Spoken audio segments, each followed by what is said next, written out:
This is how I would learn motion design in the age of AI. I've been in the motion design industry for around 15 years, working with companies like Google and the Gates Foundation. So let's talk about how you can learn motion design and how AI is impacting what we learn.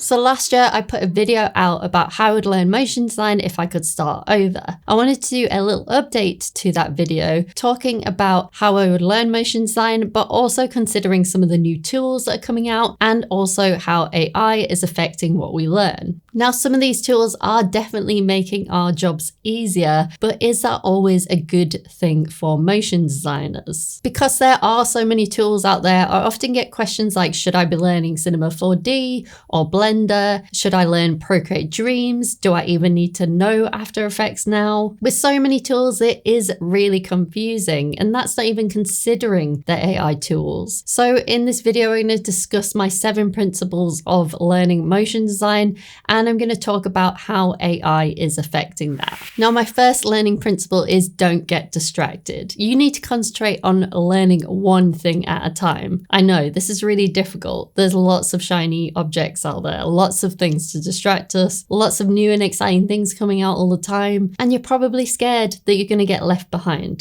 No, I'm scared. Although it is tempting to learn one program and then jump onto the next shiny new program, I really do encourage you to master the tools that you already know. The tools are going to change frequently, but for example, if you know After Effects at the moment, stick with that, nail your animation principles, and then maybe move on to Procreate Dreams later and implement that into your process. I'm going to talk about the learning plan, like I mentioned, which is going to help you to do that. But by doing this, you're not going to get distracted and you're going to focus on what is important, which is being a creative and being an artist. And there's always going to be a need for that. Having good design and animation skills, strategic thinking skills, and also problem solving skills is really going to help you to show your value beyond the tools you use. And this brings me nicely to learning principle number 2, which is focus on your soft skills. As AI is making our job easier, being a really great person to work with who gets the job done is becoming really, really important, especially if you're freelance, but even if you're full-time as well. Of course, people like to work with people they like. I love that guy. Being reliable and how you communicate on a project could be the difference between you getting hired back for another project from one of your clients. You're hired.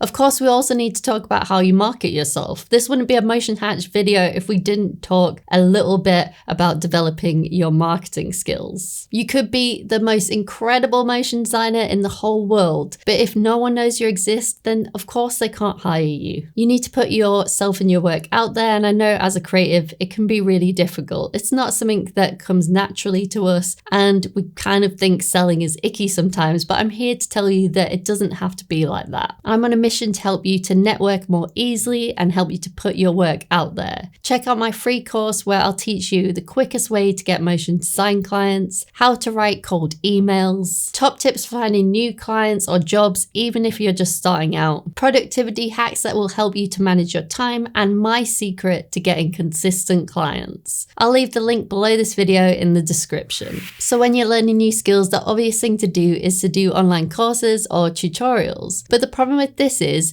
your work is going to end up looking like everyone else's work. I saw Katie Heron wearing army pants and flip-flops, so I bought army pants and flip-flops. Of course, you should do courses like Ben Marriott's, Jake Bartlett's, or Manuel Does Motions courses, but what you need to do is create personal projects from what you learn inside of those courses. So that brings us on to learning principle number 3, which is learn skills to make personal projects. So going back to AI, a lot of these text to image generators are pulling references from lots and lots and lots and lots of images. So not only does this kind of bring up the question of copyright, but also I think it might lead to a lot of our work ending up looking the same. Identity theft is not a joke, Jim. So that is another reason to develop your skills and also to develop your own design chops. I think it's really great to take inspiration from these tools, of course, and I think they're fantastic tools for creating mood boards, but I definitely would encourage you to do your own design work, at least for now, while in the copyright area, it's kind of a little bit tricky. Maybe this is going to change in the future, and I hope it does, but from my knowledge of this stuff at the moment, I think that it's always best to do your own work, but yes, definitely take inspiration from this stuff. So I think this is a really great excuse for us to create our own personal projects and to take inspiration from outside the motion design industry. Let me know in the comments if you get your inspiration for your personal projects from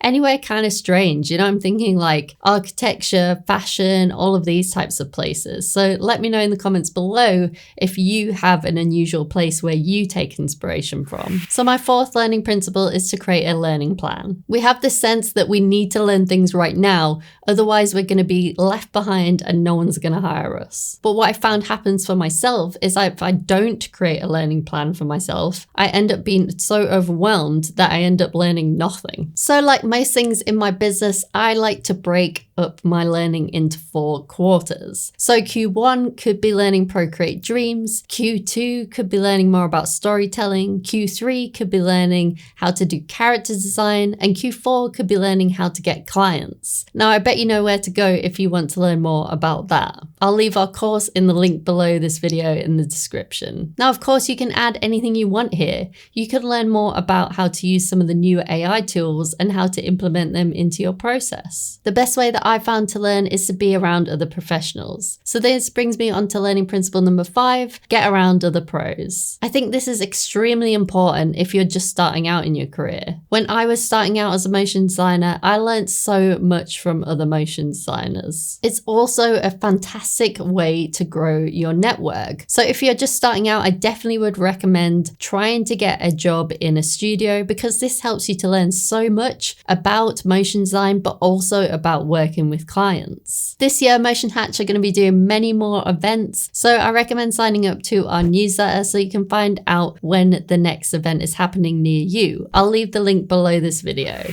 So this brings me to learning principle number 6, which is to be a lifelong learner. I think there's definitely a worry that AI will take our jobs, but I think being lifelong learners, there will always be a place for us. I would concentrate on being an artist, telling stories, and also solving other people's problems. Companies and brands will always have a use for people who can translate their messages effectively. Even if, for example, the base of the work is created by AI or you're using AI assisted tools, I still think there'll be a need for someone to master that and really implement what the client wants. And I know as a business owner myself, even though I know motion design, I'm not always the person that I want to do that because I'm needed elsewhere to grow my business effectively. One of the ways that I've been able to learn a lot is through learning just in time. So this brings me on to learning principle number 7, which is just in time learning. Now I learned this concept from entrepreneur Pat Flynn. I think this concept works great. You can learn things just when you need them, and this is going to help you to make quick progress. In terms of my business, how this works for me is I think about what I need to learn to help my business to grow right now,